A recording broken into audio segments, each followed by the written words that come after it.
শ্রাবণ মাসের চতুর্থ সোমবারে তারকেশ্বর বাবার মাথায় জল ঢালতে যাবার পথে একই ভয়ঙ্কর কাণ্ড ঘটল, যা জানলে আপনিও চমকে উঠবেন। ভক্তরা উন্মাদের মতন এদিক থেকে ওদিক, ওদিক থেকে এদিক ছোটাছুটি করছে। কিন্তু কেন তারা এমন করছে, কি এমন ঘটেছে তারকেশ্বর যাবার পথে, আপনারা জানলে চমকে উঠবেন। প্রতি বছরের নাই এবছরও কিন্তু লক্ষ লক্ষ পুণ্যার্থী শ্রাবণ মাসের পুণ্যতিথিতে বাবার মাথায় জল ঢালবার জন্য ছুটে চলেছে। ভোলে ভোম তারক ভোম ভোলে বাবা পার করেগা বলতে বলতে। প্রিয় বন্ধুরা, বৈদ্যবাটি নিমাইতীর্থ গঙ্গার ঘাট থেকে ভক্তরা জল তুলে ছুটে চলেছে সেই তারকেশ্বর বাবার মাথায় জল ঢালতে যাবার পথে। এই যাত্রাপথটা কিন্তু একেবারেই সোজা ছিল না। দেখতে পাচ্ছেন, বড় বড় বাঁকে বাবার বিভিন্ন সুন্দরভাবে স্ট্যাচু তৈরি করে, যে মূর্তি তৈরি করে তারা কিন্তু কাঁধে করে নিয়ে চলেছে সেই তারকেশ্বর বাবার মাথায় জল ঢালতে। প্রিয় বন্ধুরা, আপনারা প্রত্যেকেই জানেন তারকেশ্বর প্রতি বছরই ভিড় হয়, কিন্তু এবছর কিন্তু ভিড়ের সংখ্যাটা রেকর্ড ছাড়িয়ে গেছে। কেন আপনারা নিজেরাও জানেন। এবছরের ব্যবস্থাপনা ছিল সত্যি চোখে ধরার মতন। আমাদের রাজ্যে এখন সনাতনী সরকার চলছে। প্রিয় বন্ধুরা, দেখতে পাচ্ছেন চারিদিকে শুধু ভক্তদের মাথা গিজগিজ করছে। সব থেকে বড় ভক্ত ছিল এখানে মায়েদের সংখ্যা ছিল প্রচুর পরিমাণে। মায়েরাও কিন্তু বড় বড় বাঁক কাঁধে নিয়ে ছুটে চলেছে বাবার কাছে। তাদের অনেক প্রার্থনা রয়েছে। কেউ রয়েছে তাদের সন্তানের জন্য মানত করেছে, কেউ বা তার বিভিন্ন কারণে তারা হয়তো চাকরি বিজনেসের কারণেও অনেকে মানত করেছে। বাবা প্রত্যেকের মনের ইচ্ছা পূর্ণ করে। দেবাদিদেব মহাদেব হচ্ছে দেবতাদের মধ্যে শ্রেষ্ঠ। দেবাদিদেব মহাদেবের কৃপা ছাড়া কখনোই কোনো কিছু আমাদের সম্ভব হয়ে ওঠে না। দেখতে পাচ্ছেন কি পরিমাণে ভিড়। এটা কিন্তু একদম সকালের দৃশ্যটি আপনাদের দেখাচ্ছি।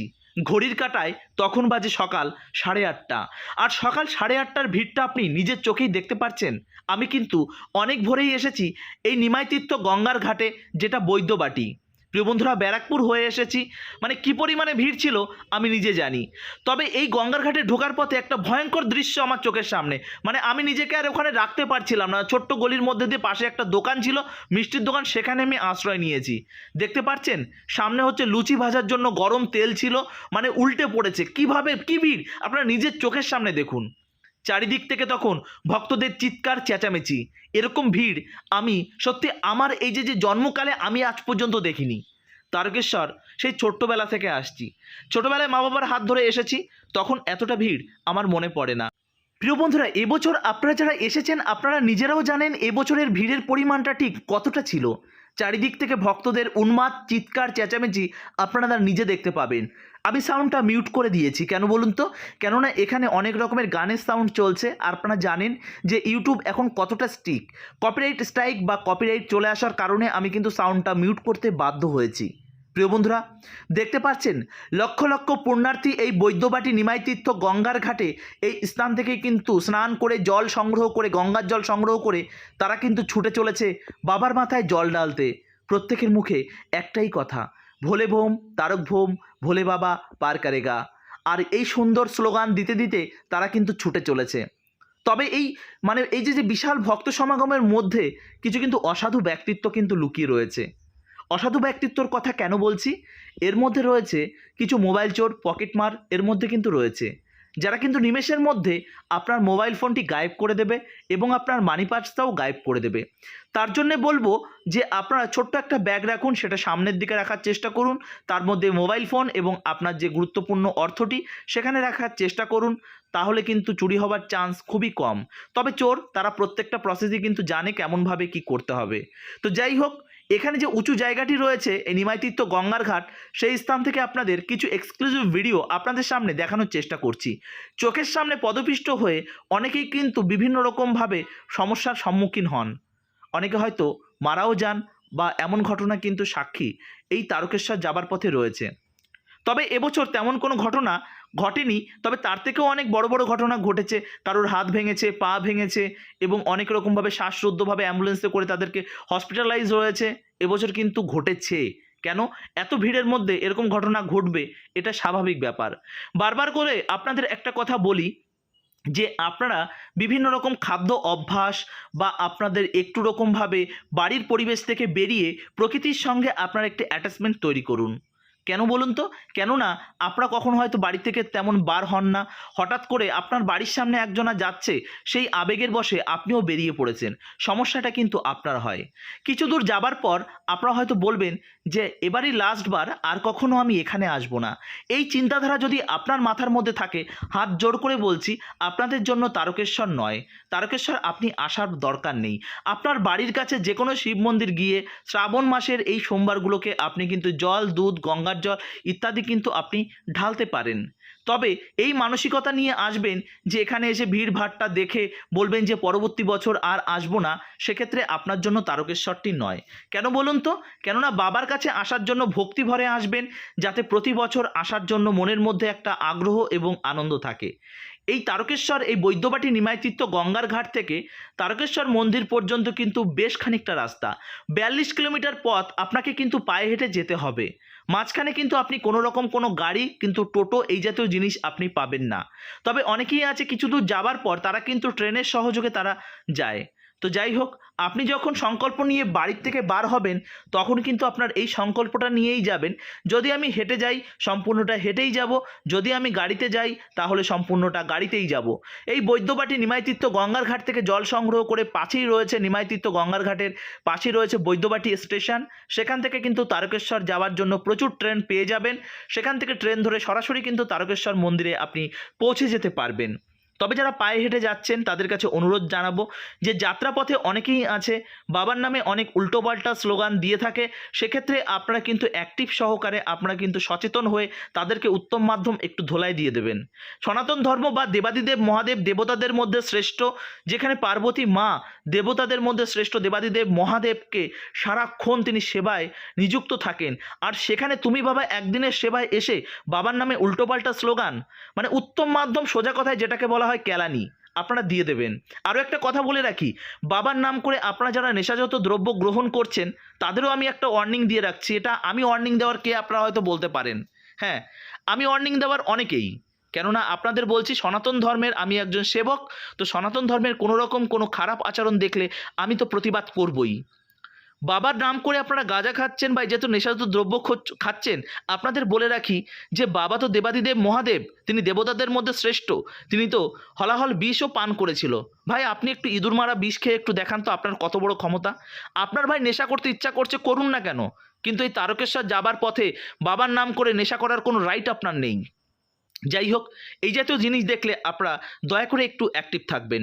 আর কিছু কিছু মায়েদেরকে বলে রাখছি যে এই তারকেশ্বর জল ঢালতে যাচ্ছেন, এটা কোনো রকম কোনো ফ্যাশন শো নয়। এখানে বিভিন্ন রকমভাবে অনেক রকম মিউজিক বা ডিজে হয়, সেখানে তাদের উচ্ছৃঙ্খল নৃত্য, যেগুলো কিন্তু সত্যি দৃষ্টিকটু মনে হয়। আর তার ক্যামেরাবন্দি কে করছে জানেন? তার নিজেরই সহধর্মিণী, তাদের হাজব্যান্ড সেগুলো করছে। তো যাই হোক, এদেরকে আমি জানাই প্রচণ্ড পরিমাণে ধিক্কার।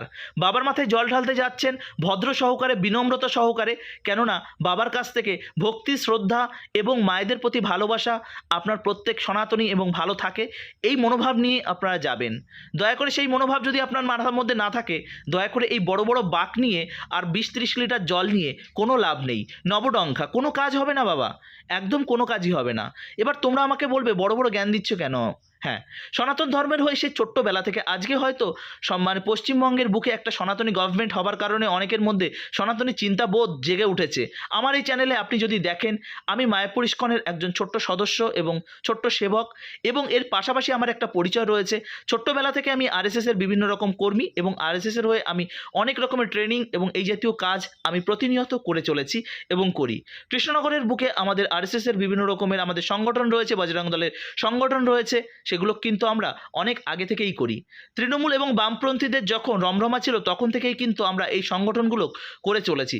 তার জন্য সনাতন ধর্মের কথা ভাই আপনার কাছ থেকে আমি শুনতে যাব না। আপনারা যারা বাজে মনোভাব নিয়ে কমেন্ট করছেন তাদেরকে জানাই অসংখ্য ধিক্কার। প্রিয় বন্ধুরা, তো আপনাদের কাছে আরও একটা অনুরোধ থাকবে, এই যাত্রাপথে আমাদের ম্যাক্সিমাম মায়েরা থাকছে, তো মায়েদের সঙ্গে কোনো রকম কেউ খারাপ আচরণ করলে আপনারা সঙ্গে সঙ্গে তাদেরকে রেস্কিউ করুন। কোনো মা যদি মোবাইল হারিয়ে যায় তাদের বাড়ির সঙ্গে যোগাযোগ করিয়ে দিন, তাদেরকে রেস্কিউ করে আপনি নিয়ে আসুন। কেননা আমরা সনাতনীরা আমরা প্রত্যেকে আমরা ভাই ভাই, প্রত্যেক সনাতনী বোন আমাদের বোন। এবং এর পাশাপাশি রয়েছে আমাদের যারা মায়েরা রয়েছে তাদেরকেও জানাই অসংখ্য শ্রদ্ধা। তো আপনাদেরও অনুরোধ করব এই শ্রদ্ধা ভরে এই ভিড়ভাট্টার মধ্যে তাদেরকে রেস্কিউ করে নিয়ে আপনাদেরই রাইট, আপনাদেরই কিন্তু অধিকার, আপনাদেরই কিন্তু কর্তব্যের মধ্যে পড়ে সেই বিষয়টা। কোনো মায়ের দেখবে যদি টাকা হারিয়ে যায় তাদেরকে ট্রেনের টিকিট কেটে দেওয়া থেকে শুরু করে তাদের হাতে 200-100 টাকা আপনারা ধরিয়ে দেবেন। আরও একটি কথা বলি, এই শ্রাবণ মাস মানেই যে বাবার ভক্ত হয়ে আপনারা বিভিন্ন রকমভাবে আপনারা অ্যাক্টিভ হয়ে সনাতনী হয়ে যান, এটা কিন্তু এই কটা দিন বা রামনবমী আসলে এই কটা দিনের জন্য আপনারা অ্যাক্টিভ সহকারে এই সনাতন ধর্ম পালন করবেন এটা কিন্তু নয়। বছরের আর 5টা সময়ও কিন্তু আপনার নিকটবর্তী যে কোনো মন্দির, নিকটবর্তী আপনার যে কোনো প্রোগ্রাম, সনাতনীদের প্রোগ্রামে অংশগ্রহণ করা সেগুলো কিন্তু করা উচিত। শ্রাবণ মাস বেরিয়ে গেল, বাবার ভক্ত বেরিয়ে গেল, তো এমনটা করবেন না। বাবার ভক্ত হয়ে সারাটা বছর আপনারা কাটান, বাবার ভক্ত হয়ে আপনারা প্রত্যেকটা স্থানে গ্রামে একটা মন্দির তৈরি করুন। পাড়ার বুকে বিভিন্ন জায়গায় আপনারা বিভিন্ন বড় বড় দুর্গা পুজো দেখতে পান, তার পাশাপাশি রয়েছে বিভিন্ন রকম কালী মন্দির রয়েছে এবং রয়েছে শিব মন্দির, বিভিন্ন স্থানে রয়েছে। সেখানে কিন্তু মন্দিরগুলো ভগ্নপ্রায়, মন্দিরগুলো সংরক্ষণ করার চেষ্টা করুন, মন্দিরগুলো সুন্দরভাবে সাজিয়ে গুছিয়ে সুন্দরভাবে আরও সুন্দরভাবে কালার করুন, নতুন করে প্লাস্টার করুন, সেগুলো কি করে নতুনভাবে সাজিয়ে তোলা যায় সেই চেষ্টাটা অবশ্যই করুন। প্রত্যেক সনাতনীরা হাতে হাত বাড়িয়ে সেই সমস্ত কাজ করার চেষ্টা করুন। প্রিয় বন্ধুরা, আশা করি আপনাদের কথা বা আমাদের কথা আপনারা বুঝতে পারছেন। মায়াপুর ব্লগ প্রতিনিয়ত চেষ্টা করে সনাতন ধর্মের প্রত্যেকটা আপডেট আপনাদের সামনে সঠিক সময়ে সুন্দরভাবে উপস্থাপন করার। আজ আপনাদের দেখাবো এই যে বৈদ্যবাটি নিমাইতীর্থ গঙ্গার ঘাট থেকে তারকেশ্বর মন্দির যাবার পথে যতটা রাস্তা আপনাদের আমি দেখানোর চেষ্টা করব। আশা করি আপনাদের ভালো লাগবে। ভিডিওটি একটু শেয়ার করার আমন্ত্রণ রইল, কেননা অনেকেই রয়েছে বাড়িতে বসে তারা কিন্তু তারকেশ্বর আসতে পারছেন না, অনেক বয়স্করা রয়েছে তারা কিন্তু বাড়িতে বসেই দর্শন করতে পারে। আপনার একটা শেয়ার একদমই কিন্তু বিনামূল্যে আপনি কিন্তু করতেই পারেন, তাহলে কিন্তু অনেকেই দর্শন করার সুযোগ পায়। প্রিয় বন্ধুরা, দেখতেই পারছেন এখানে কিন্তু মাকে এরকমভাবে কাঁধে করে বাঁকে করে তারা কিন্তু নিয়ে চলেছে। এরকম অনেক কিন্তু আপনারা স্ট্যাচু, মায়ের মূর্তি, বাবার মূর্তি আপনারা কিন্তু দেখতে পাবেন। তবে একটা জিনিস মাথায় রাখবেন, এগুলো যখন আপনারা নিয়ে যাচ্ছেন সেগুলোকে প্রতি শ্রদ্ধা এবং ভালোবাসা আপনাদের রাখার চেষ্টা করবেন, কেননা এই ট্যাবলোগুলো অনেকেই আপনারা ফেরার পথে অনেকেই ফেলে দিয়ে চলে আসেন ওখানে আবর্জনার স্তূপ করে দিয়ে। যাই হোক, এগুলো করবেন না, কেননা শ্রদ্ধা এবং ভক্তি দুটো মিলেমিশে আমাদের সনাতন ধর্ম। সনাতন ধর্মের এমন কিছু করবেন না যাতে বিধর্মীরা আঙুল তুলে আমাদের দিকে দেখাতে পারে যে দেখো সনাতনীরা তাদের বাবা মাকে কেমনভাবে আরাধ্য দেবতাকে কেমনভাবে আচরণ করছে। এই বিষয়টা অবশ্যই আপনারা মাথায় রাখবেন। প্রিয় বন্ধুরা, এবছর শ্রাবণ মাসের এটা 4র্থ সোমবার শেষ সোমবার হলেও এবছর কিন্তু 5টা সোমবার পড়েছে, যে কারণে ভক্তদের মধ্যে কিন্তু এক্সট্রা আলাদা একটা বেনিফিট এবার পাবেন। তো যাই হোক, এরপরে রয়েছে কিন্তু আমাদের মায়াপুর নবদ্বীপের নবদ্বীপ ঘাট থেকে গঙ্গা জল সংগ্রহ করে ভক্তরা কিন্তু ছুটে চলবে কোথায় বলুন তো? শিবনিবাস, যেটা এশিয়া মহাদেশের মধ্যে দ্বিতীয় বৃহত্তম শিবলিঙ্গ। সেটা দ্বিতীয় বৃহত্তম শিবলিঙ্গ কেন? ওর থেকে তো অনেক বড় বড় শিবলিঙ্গ রয়েছে। ওটা অ্যাকচুয়ালি একটা কোষ্ঠী পাথর দিয়ে তৈরি করা শিবলিঙ্গ, যে কারণে ওটা এশিয়ার দ্বিতীয় বৃহত্তম শিবলিঙ্গ। এছাড়া অনেক শিবলিঙ্গ রয়েছে, সেটার বিভিন্ন রকমভাবে জয়েন্ট রয়েছে, কিন্তু এটা কিন্তু কোনো জয়েন্ট নেই, একটা কোষ্ঠী পাথর দিয়েই কিন্তু এই শিবলিঙ্গটি তৈরি হয়েছে। সেখানে রয়েছে রাম এবং সীতার মূর্তি রয়েছে, সেটাও আপনারা দর্শন করতে পারবেন, এবং ওখানে কিন্তু দুটো শিবলিঙ্গ আপনারা দর্শন করতে পারবেন। রাজা কৃষ্ণচন্দ্র সেই শিবলিঙ্গটি কিন্তু প্রতিষ্ঠা করেছিল। এটা কিন্তু কৃষ্ণগঞ্জ বিধানসভার মধ্যে পড়ছে।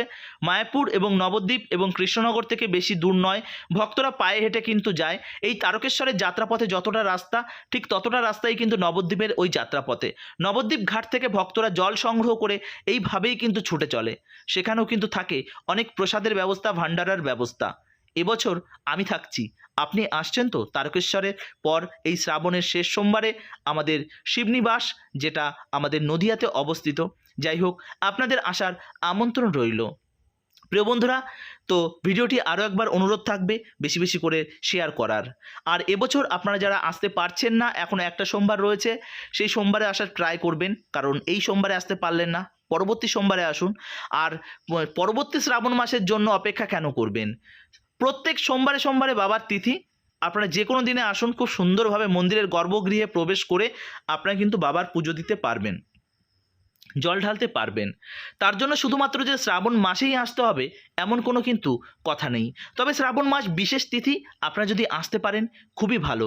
তবে এই যাত্রাপথে একটা কথা বলে রাখি, যারা বয়স্ক আছেন দয়া করে অ্যাভয়েড করে যাবেন, এবং যারা বাচ্চা নিয়ে আসছেন তাদেরও বলবো আপনারা অন্য টাইমে আসুন, দয়া করে শ্রাবণ মাসের এই তিথিতে আসবেন না। আপনার বাচ্চার একটা বিপদ ঘটে গেলে আপনি কিন্তু সাফার করবেন। আমরা হয়তো দূর থেকে একটু কষ্ট পাবো, কিন্তু সবথেকে বড় কষ্ট কিন্তু আপনার হবে। তার জন্য আপনাদের কাছে অনুরোধ থাকবে, যারা বাচ্চা এবং যারা খুবই বয়স্ক তারা দয়া করে বিষয়টা অ্যাভয়েড করে যাবেন। শ্রাবণ মাস ছাড়া অন্য কোনো তিথিতে আসবেন, সুন্দরভাবে দর্শন করতে পারবেন, সুন্দরভাবে জল ঢালতে পারবেন, পুজো দিয়ে তবেই কিন্তু আপনি বাড়িতে ফিরতে পারেন। দেখতে পাচ্ছেন কি পরিমাণে ভিড়। এই ভিড়টা কিন্তু একদম পুরো বৈদ্যবাটি নিমাইচিত্ত গঙ্গার ঘাট থেকেই আপনাকে কিন্তু সহ্য করতে হবে। আর এই সহ্যটা আপনি ততক্ষণই আপনাকে করতে হবে যতক্ষণ না বাবার মাথায় জল ঢেলে আপনি ট্রেন ধরে আপনার বাড়িতে পৌঁছাবেন, ততক্ষণ কিন্তু আপনার এই ভিড়টাই সহ্য করতে হবে। যাই হোক, এই যাত্রাপথটা কিন্তু একেবারেই সোজা নয়। খালি পায়ে এই দীর্ঘ যাত্রাপথ আপনাদের কিন্তু আনন্দও দেবে, কষ্টও দেবে। বাবার প্রতি ভক্তি এবং শ্রদ্ধা ভালোবাসা থাকলে কষ্টর থেকে বেশি আনন্দটাই পাবেন। তবে বারবার একটা কথা বলছি, এটা কিন্তু বেশ কষ্টসাধ্য একটা যাত্রাপথ। এই যাত্রাপথ আপনাদের ভিডিওর মাধ্যমে একটা কারণেই আমি দেখাচ্ছি, আপনারা কিছুটা পথ যাবার পর আপনারা বারবার যাতে একটা কথা না বলতে পারেন যে এবছরই লাস্ট, পরবর্তী বছরে আর আসবো না। এই কথাটা যদি আপনারা বলেন, দয়া করে আপনারা তারকেশ্বর আসবেন না। তারকেশ্বরের এই দীর্ঘ যাত্রাপথ কিন্তু অনেকটা কষ্টসাধ্য। 45 কিলোমিটার আপনাকে পায়ে হাঁটতে হবে। এই 42 থেকে 45 কিলোমিটার যাত্রাপথ পায়ে হাঁটার পর তারপর কিন্তু আপনাকে লাইনে দাঁড়াতে হবে। যদি আপনি 100 টাকার কুপন দিয়ে ভিআইপি লাইনেও দাঁড়ান সেক্ষেত্রেও একটা ভিড়, আপনি যদি জেনারেল লাইনে দাঁড়ান সেক্ষেত্রেও কিন্তু ভিড়। এটা কিন্তু একই ব্যাপার হবে। এবার অনেকেই আছে যারা নিন্দুক, তারা এখানে নিন্দা করছে। কী নিন্দা করছে?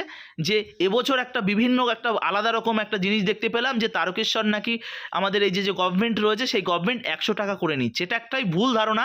ওটা ভিআইপি লাইন, এটা প্রতি বছরই থাকে আর প্রত্যেকটা জায়গাতেই থাকে। এটা কিন্তু প্রতি বছরই থাকে, এবছর যে নতুন এটা নয়, ওটা ভিআইপি লাইনের জন্য ওটা থাকে। ওটা মন্দির ডেভেলপমেন্টের জন্য ওটা নেওয়া হয়। আপনি যদি ওটা করতে চান করতে পারেন, 100 টাকারই তো ব্যাপার। এত টাকাই তো মানে এখানে সেখানে আপনাদের চলে যায়, মানে গাঁজা খেতে চলে যায়, মদ খেতে চলে যায়, আর 100টা টাকা আপনি মন্দিরে দেবেন, এটা ক্ষতি কিসের?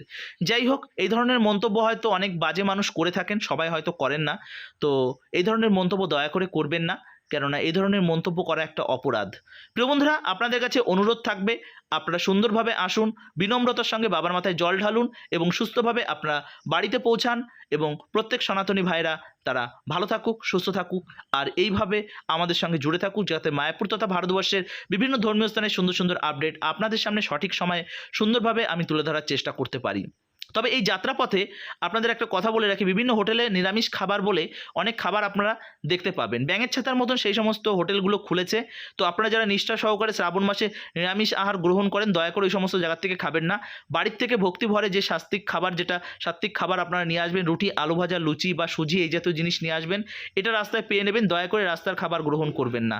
আর যে সমস্ত ভাইরা গাঁজা টাজা এই সমস্ত জিনিস খেয়ে নেন, তাদের কাছে এটা কোনো ম্যাটার করে না, কারণ তাদের কাছে জল ঢালাটা অতটা গুরুত্বপূর্ণ নয়। তাদের কাছে হচ্ছে বাবার নাম করে তাদের একটু নেশা করাটাই তাদের মেইন ব্যাপার। যাই হোক, নেশামুক্ত সুন্দর একটি সমাজ গড়ে তোলা আমাদের লক্ষ্য। সুন্দর গড়ে উঠুন, সুশিক্ষায় শিক্ষিত হন, ভালো থাকুন, আর আপনার সমাজটাকে সুন্দরভাবে গড়ে তুলুন। আপনি যদি সুন্দরভাবে আপনার সমাজটাকে গড়ে তুলতে পারেন, আপনার পারিপার্শ্বিক পরিবেশ যেমন সুন্দর হবে, আপনি সুন্দর থাকবেন, আপনার পরিবার সুন্দর থাকবে, আপনার পরিবারের প্রত্যেকে ভালো থাকবে, এবং আপনি হবেন আপনার পরিবারের একজন গর্ব। আপনি যদি নেশাযুক্ত একটা মাতাল হন, তাহলে আপনার পরিবারের কাছে আপনি কিন্তু একটা তাচ্ছিল্যের ব্যক্তি হয়ে দাঁড়াবেন, এবং সমাজের কাছেও আপনি কিন্তু একটা তাচ্ছিল্যের ব্যক্তি হয়ে দাঁড়াবেন। যাই হোক, আপনার এই কথাগুলো যদি আপনাদের খারাপ লেগে থাকে, ছোট ভাই হিসেবে আমাকে ক্ষমা করে দেবেন। তো যাই হোক, ভিডিওটি বেশি বেশি করে শেয়ার করার অনুরোধ রাখলো, কেননা যারা এবছর তারকেশ্বর আসতে পারছেন না, তারা সুন্দরভাবে তারকেশ্বরের এই সুন্দর দৃশ্য আপনারা দেখতে পাবেন। আগামীকাল সোমবার জল ঢালার দৃশ্যটাও আপনাদের দেখাবো আগামীকালের ভিডিওয়। তো আশা করি আপনাদের ভালো লাগবে, আর প্রত্যেকটা এপিসোডই আপনাদের সুন্দর হতে চলেছে। হরে কৃষ্ণা, হর হর মহাদেব, জয় শ্রীলা প্রভুপাদ। ভালো থাকুন, সুস্থ থাকুন, আর এইভাবে আমাদের সঙ্গে জুড়ে থাকুন।